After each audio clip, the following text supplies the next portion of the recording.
Došel jsem tady z Chabence, jsem na Ďurkovou v Nízkých Tatrách, které jsou tak trochu ve stínu Tater Vysokých a myslím si, že docela neprávem.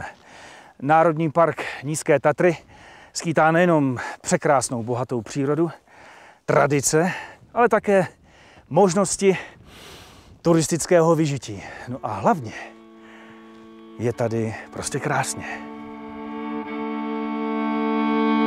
Na Kráľovej holi stojí strom zelený. Na Kráľovej holi stojí strom zelený.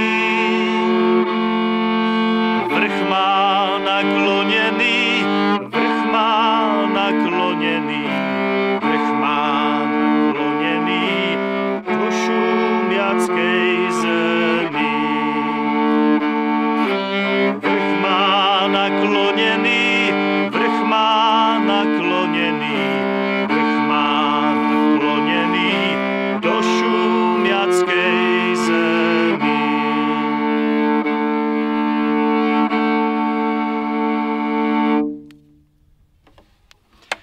Tímto směrem 50 kilometrů je jedna z nejopěvovanějších hor Nízkých Tater, opředena množstvím pověstí, opěvována jak z Horehronia, tak z Liptova, Kráľová hola.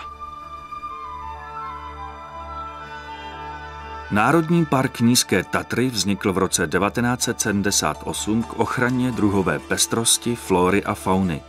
Je daná 5 klimaticko-geografickými reliéfy od lužních lesů k alpínskému stupni. S ochranným pásmem je největším národním parkem na Slovensku. Samotný park pak leží na ploše 72 800 hektarů. Jánská dolina s vápencovými skalními hřbety patří k tomu nejkrásnějšímu.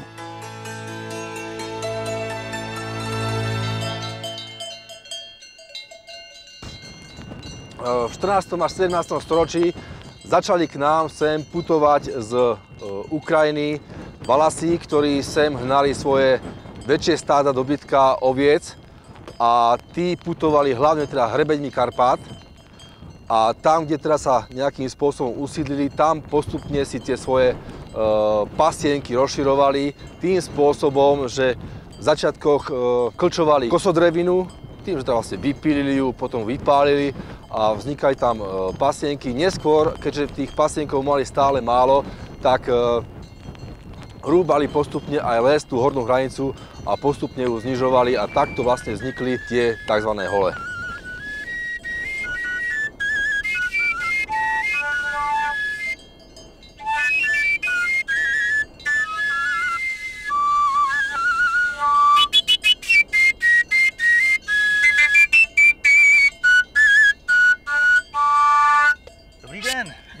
Dobrý den, krásně jsme si zahráli spolu. No, výborně, len nám to tak dobre neladí, lebo to je z travy, toto je z dreva, toto je divarazca.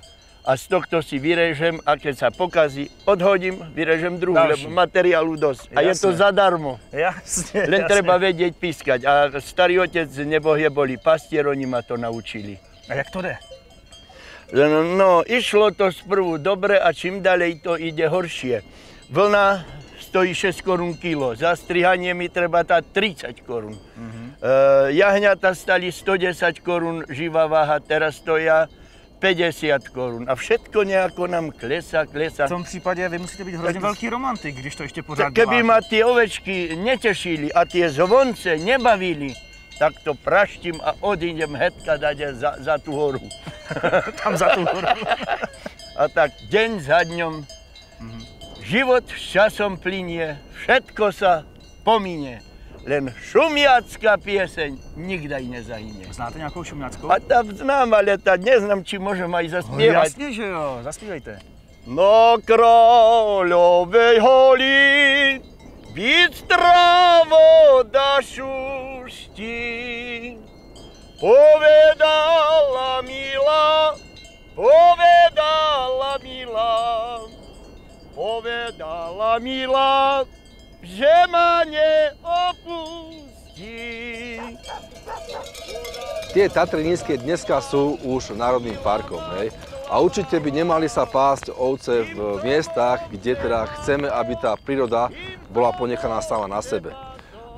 Ďalšia stránka veci ale je tá, že tie ovce, to pasenie tých oviec u nás je taká tá tradícia, tá ľudová tradícia, ktorá dotvára nejaký ten kolorit tohto prostredia a je to na ľuďoch, aby si teda vybrali alebo uvážili sami, že či sa im to teda tu páči alebo nie.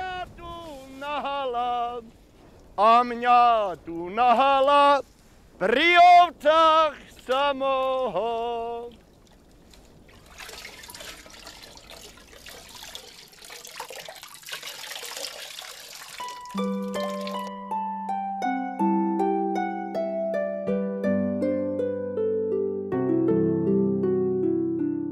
V červnu jsou Nízké Tatry kobercem rozkvetlých luk. Ale protože se pomalu blíží podzim, najdeme tu už jen ty nejotužilejší kytičky. A co je to za kytku, taková ta uschlá? Toto tu, čo tu dominuje, tieto uschnuté hnedé rastliny sú oman mečolisty. Patrí to práve do skupiny tých druhov, ktoré sa vyskytujú hlavne na vápencovom podloží. Sú to druhy náročnejšie na teplo a znášajú aj sucho, preto sú tu.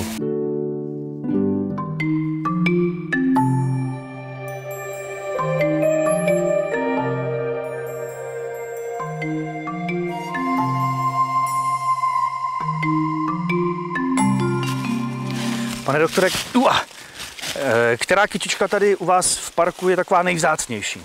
No, tých vzácnych rastlín je pomerne veľa, ale napríklad v tomto lese sa vyskytuje cyklámen fatranský.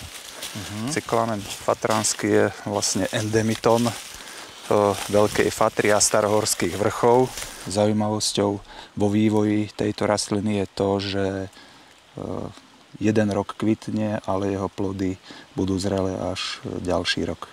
Kvet, ktorý je oplodnený, tak jeho kvetná stopka sa začne špirálovito zvíjať, až sa dostane tesne na povrch pôdy a vývoj plodu začne až v ďalšom roku na jar. Ja sa vyfotím, jo? Nebude to vadiť. Nie. Je to rastlina, ktorá má krásny ružový kvet, príjemne vonia. Sú tu dokonca aj také endemity, ktoré nerastú nikde inde na svete, iba v Nízkych Tatrách. Môžem spomenúť rastlinu, ktorá sa volá dečernica slovenská.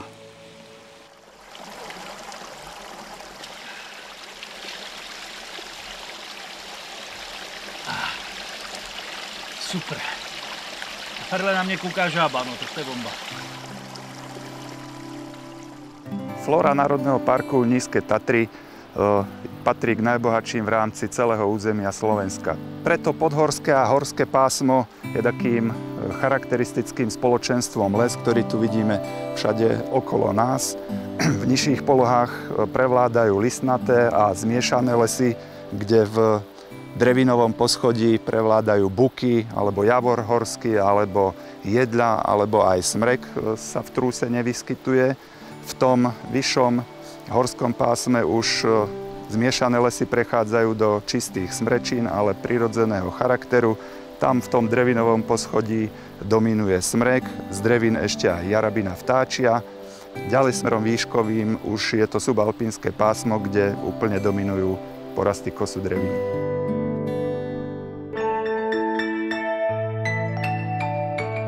Tieto trávniky oživujú aj ďalšie kvety, farebné kvety. Napríklad tu vidíme odkvitnutý poniklec biely, alebo nedaleko ešte žltokvitnúciu prasatnicu jednoúborovú. Vyššie na subalpínske pásmo nasledujú alpínske trávniky, sú to teda spoločenstva prirodzene bez lese, kde už je taká klíma, ktorá neumožňuje rásť nejakým drevinám, jedine nízkym kríčkom, ako sú čučoriedky, brusnice alebo k zemi pritlačené niektoré druhy vrb. Medzi tými vysokohorskými druhmi rastlín môžem spomenúť sitinu trojzárezovú. Je to charakteristický zástupca alpínskych holí na Slovensku. Spolu s ňou pre toto pásmo sú charakteristické ďalšie trávy ako hôlnička dvojradová alebo kostrava nízka. Nachádzame tu tiež zvonček alpínsky alebo jastrábnik alpínsky a mnoho ďalších druhov vysokohorských rastlín.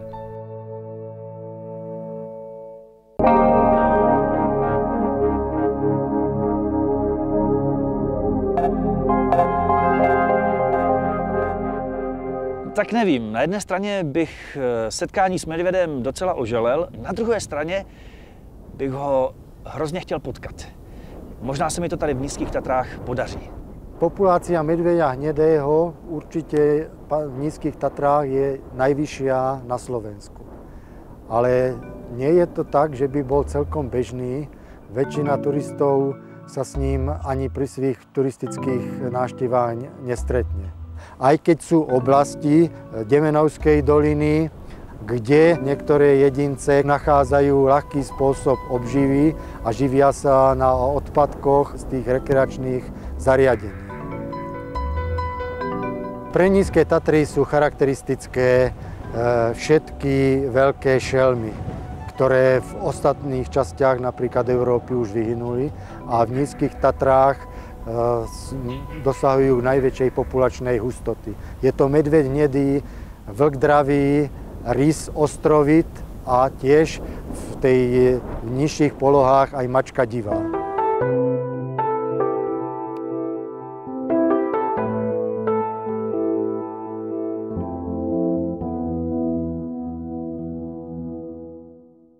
V tých vysokohorských polohách je charakteristický orol skalný a v nižších polohách je orol kriklavý.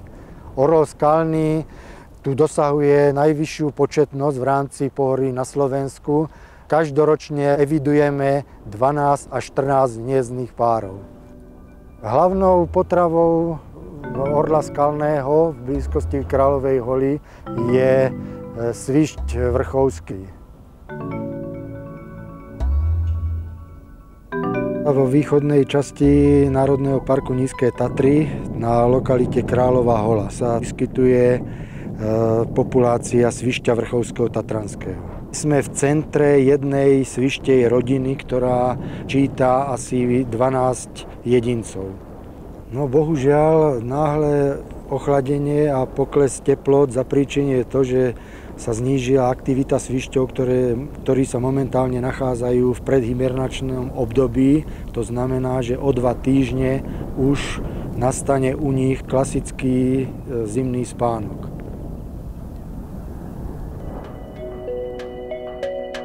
V 70. rokoch boli Nízke Tatry vybrané ako záložná populácia kamzíka vrchovského a z 30 jedincov, ktoré boli z Vysokých a Belánskych Tatier premiestnených na územie Nízkych Tatier v oblasti Lomnistej doliny, vzniká súčasná populácia nízkotatranská kamzíka, ktorá má 100 až 120 jedincov.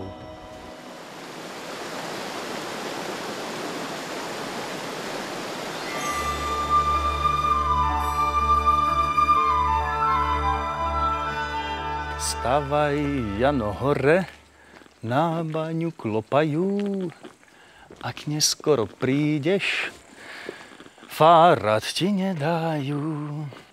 Tahle písnička má docela reálný základ.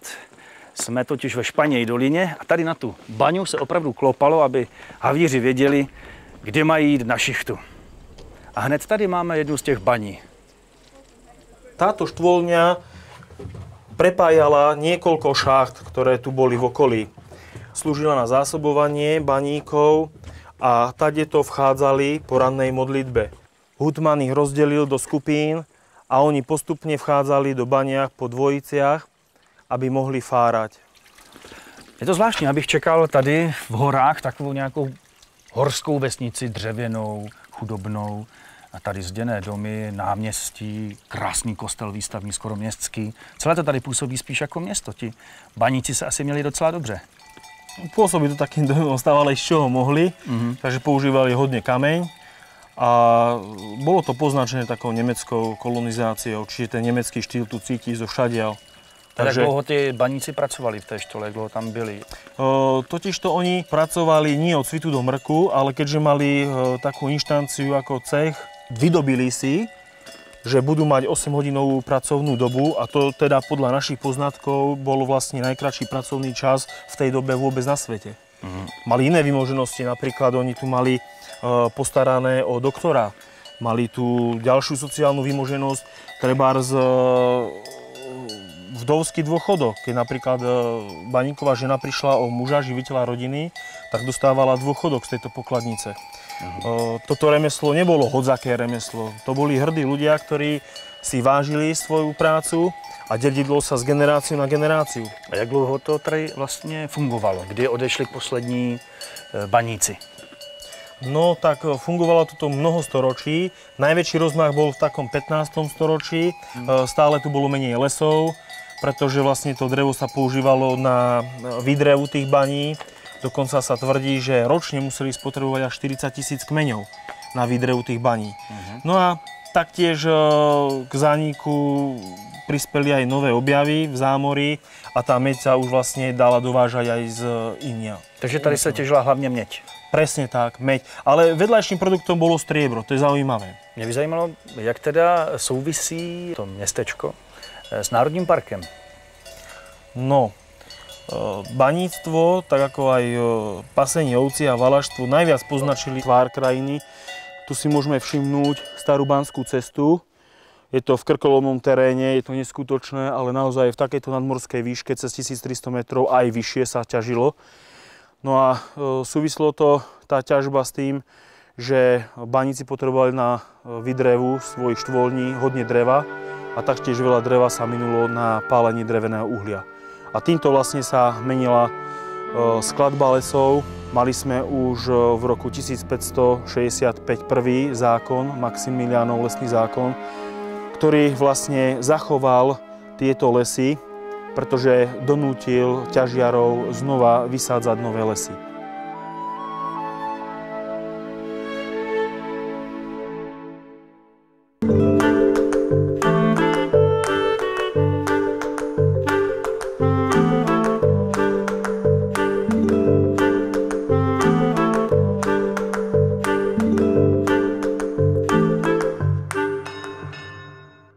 Toto je bývalá osada Kalištie.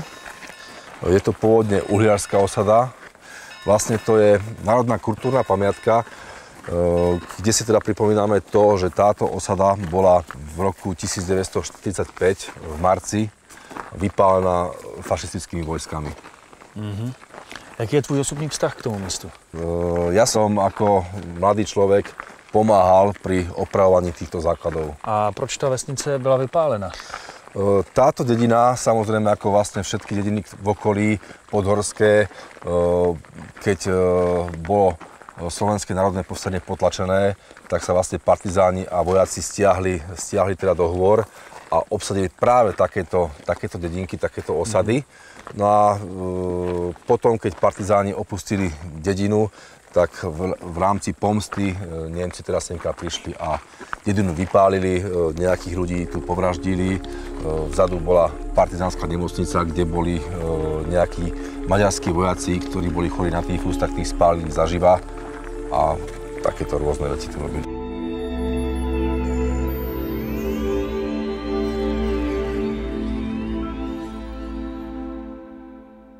Národní park Nízké Tatry je svou rozlohou největší na Slovensku. Není to ale jeho jediné nej.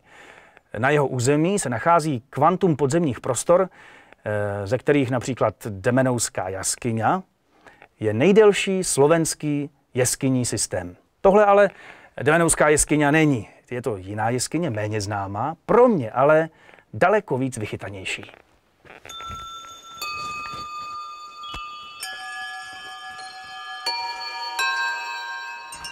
Jak se tahle jeskyně vlastně jmenuje? Takže nachádzame sa momentálne v Malej Stanišovskej jaskyni, ktorá je vlastne jedna z troch stanišovských jaskyní.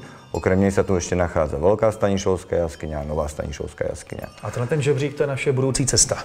No, môžeme to vyskúšať. Tam v podstate je to nejaká taká ukážka toho jaskyniarčenia v kolmých priestoroch.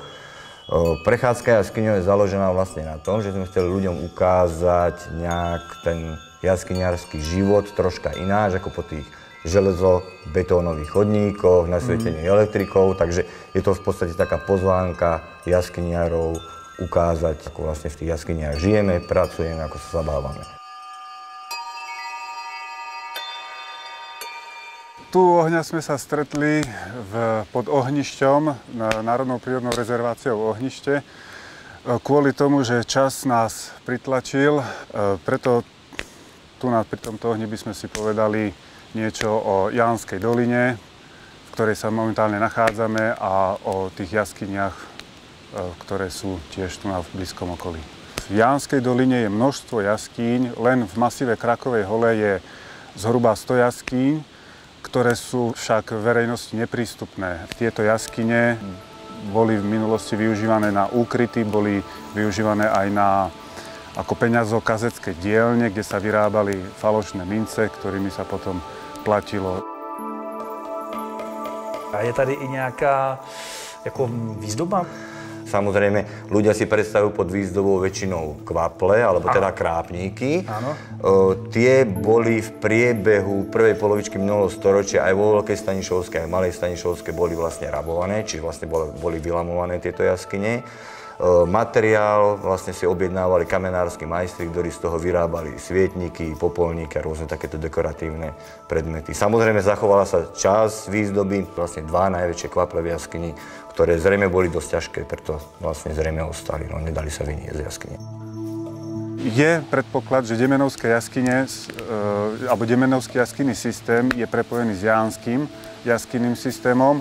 Ak by sa našla nejaká chodba alebo prepojenie, tak by vznikol najväčší jaskynný systém v Európe, ak nie aj na svete. Lebo momentálne Demenovský systém jaskyň má zhruba okolo 35 km, čo už je dosť samo o sebe.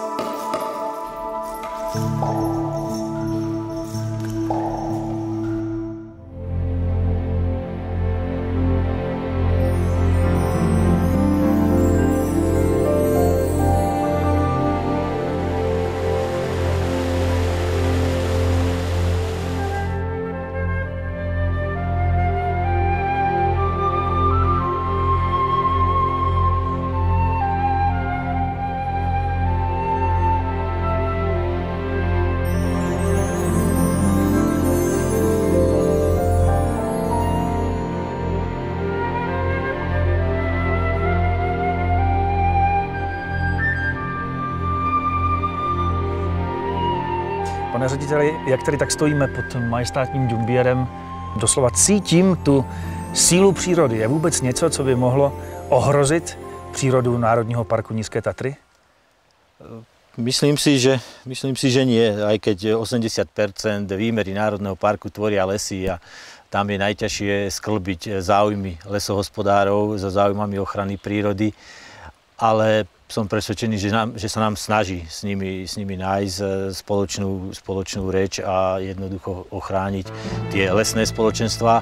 A v tých zvyšných 20%, ktoré sú tvorené tým subalpínskym a alpínskym pásmom, tam možno tým rizikom sú práve tí developeri a záujmy budovať lanovky a rôzne ubytovne pre cestovný ruch, ale aj napriek tomu myslím si, alebo som presvedčený, že sme si vymedzili územie v Národnom parku, v ktorom tieto činnosti môžu sa uskutočňovať, a lokality, tak ako napríklad táto, v ktorých, myslím, za každú cenu alebo nikdy, pokiaľ bude Národný park národným parkom, tak zásah človeka nepovolíme.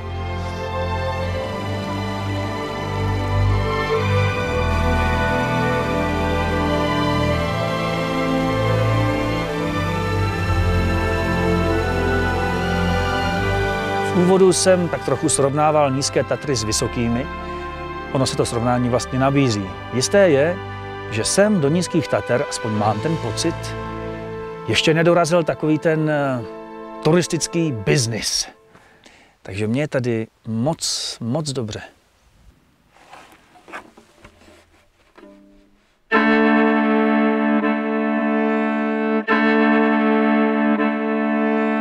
Od Odkážte, odpíšte tej mojej materi. Odkážte, odpíšte tej mojej materi. Že mi svadba stojí, že mi svadba stojí, že mi svadba stojí na Kráľovej holi. Že mi svadba stojí, že mi svadba stojí, že mi svadba stojí na Kráľovej holi.